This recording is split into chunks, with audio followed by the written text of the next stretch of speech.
The Inquisition was a tribunal that was created to maintain the purity of the Christian faith.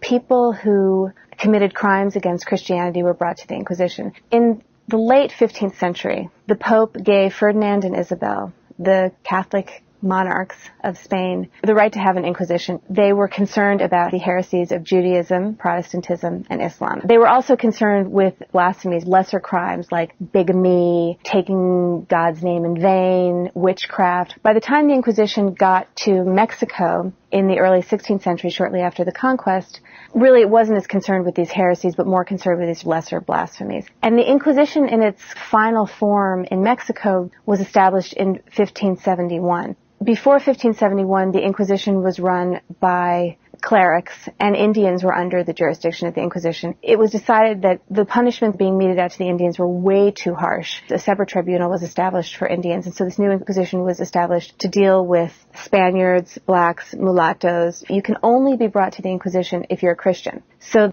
Jews and Muslims who converted to Christianity, but there were doubts about whether they had really converted, they took blasphemy seriously. Sometimes the Inquisition is much more energetic about prosecuting people than at other times. When somebody is brought to the Inquisition, money and property was confiscated to pay for the time spent and the food and the medicine and when the person was in jail. Some people have argued that inquisitors considered this a money-making venture, and that this is why cases against slaves and servants often didn't go to a full trial. Inquisitors were less interested in those people because they could get less stuff from them. A slave would stay a slave, so that status wouldn't change. There are a few cases in which slaves were sent to other masters, or where the Inquisition mandated that a slave be sold because they decided that the punishment was unnecessarily harsh. There's a case where the Inquisition mandated that the treatment be better, sent the slave home, and the slave ended up being beaten to death. The way that many people frame these cases is that it's resistance. Slaves and servants were using the Inquisition as a forum where they could complain about this terrible treatment, but ultimately they really didn't have very much power.